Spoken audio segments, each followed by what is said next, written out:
just two numbers, or easy peasy data synchronization for the rest of us.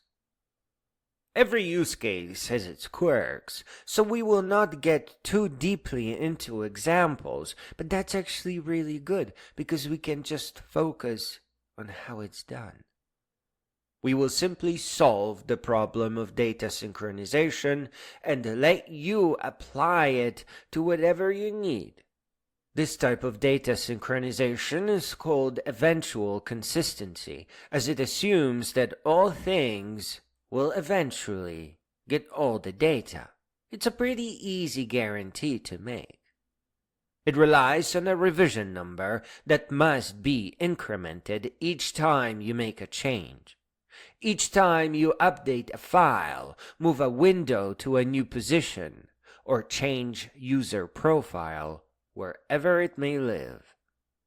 But two users, or even two browser windows, one on each screen, can, in the complexity of our world, end up with the same revision, but different changes.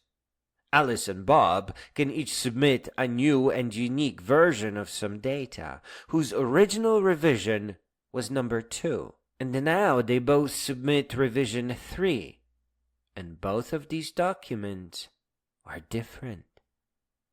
To solve this problem, there's a second number that makes all the difference. This time, the number is completely random. In fact, it should be cryptographically random.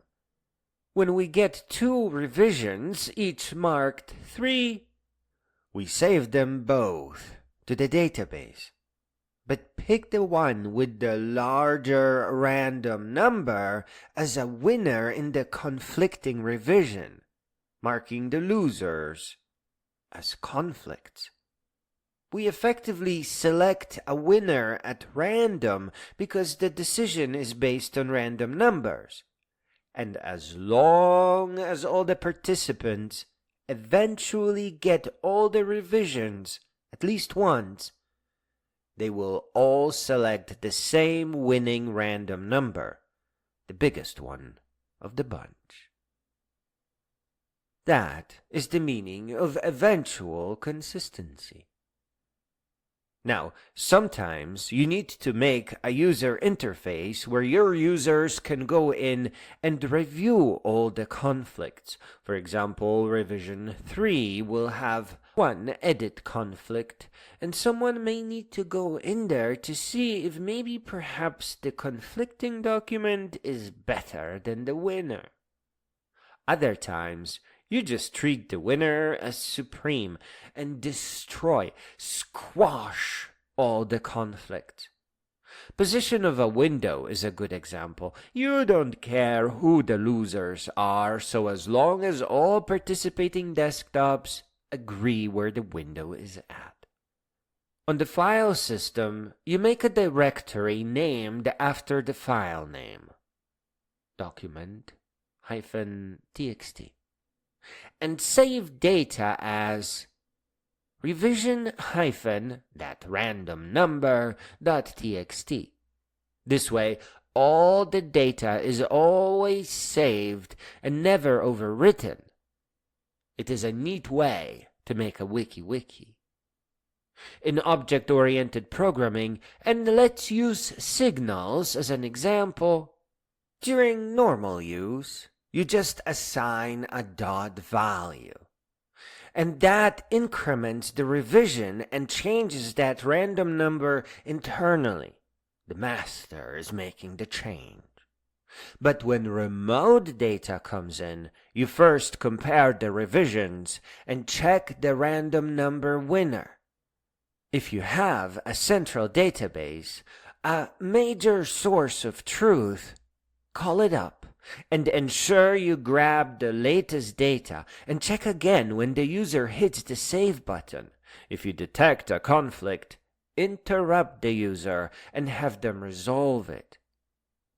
Finally, in summary, just the revision number alone is not enough. You need a random number to go along with it. This way you are guaranteed eventual consistency and completely eliminate data loss issues, as everything is tagged and bagged. If you have a master server, check for conflicts before a write. If not, the highest revision and random numbers win. It is a cruel world when you are a piece of data, but the highest revision numbers often mean that a lot of work went into something. So more often than not, they deserve to go first. And the rest, I'm sorry, but the rest is pure random number luck. That's why you should select a cryptographic value rather than a standard number generator. This way, when all hell breaks loose on a Friday afternoon, all you need to do is make sure that everyone gets all the data eventually, at least once, and go home without a worry, knowing that this simple mechanism will take care of everything.